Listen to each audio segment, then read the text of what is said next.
Good day and welcome back. Tehran has reduced its activity in the Damascus airport area and have cut down the number of Tehran-backed militia members.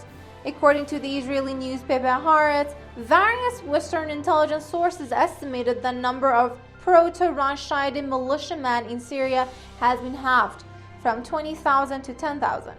Tehran is having difficulty financing its Syrian projects even after the spike in oil prices, which this month hit $80 a barrel after falling to zero at the start of the pandemic.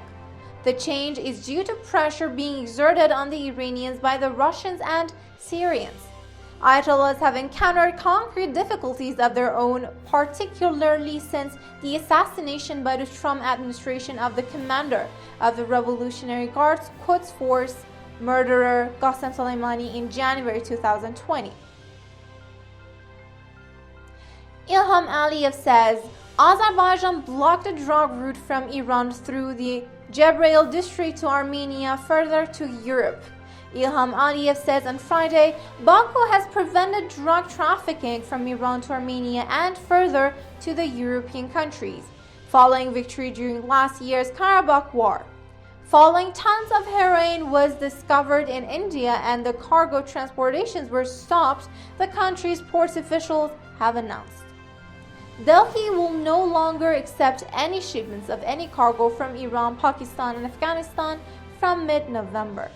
Tehran has set up a worldwide trafficking channel to thwart sanctions, which provides millions of cash for its malicious acts and terrorism.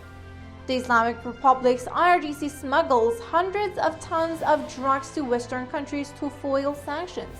Further, international drug dealers are working for the intelligence services of the Islamic Republic.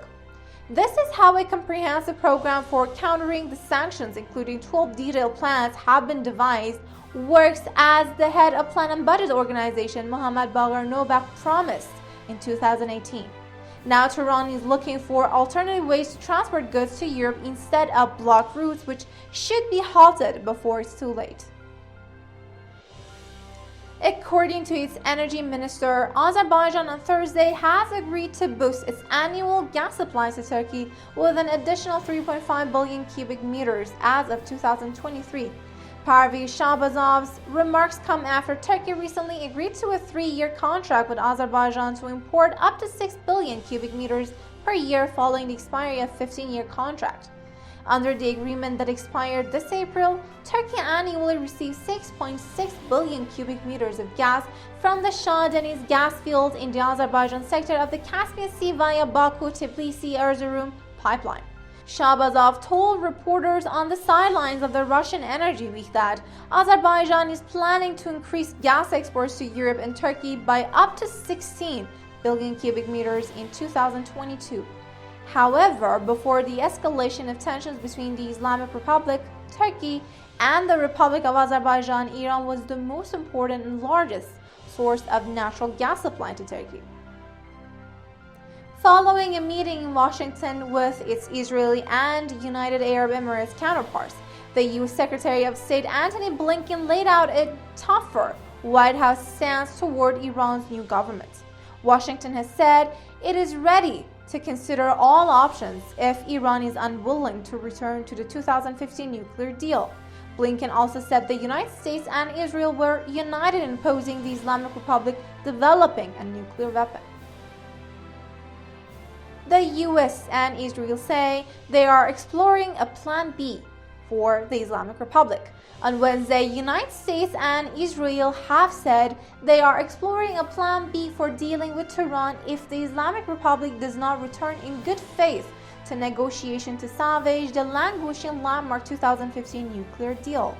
Secretary of State Antony Blinken and Israeli Foreign Minister Yair Lapid said discussions between their two countries have begun on other options should Tehran's regime reject an offer to come back into compliance with the agreement if the US rejoins it.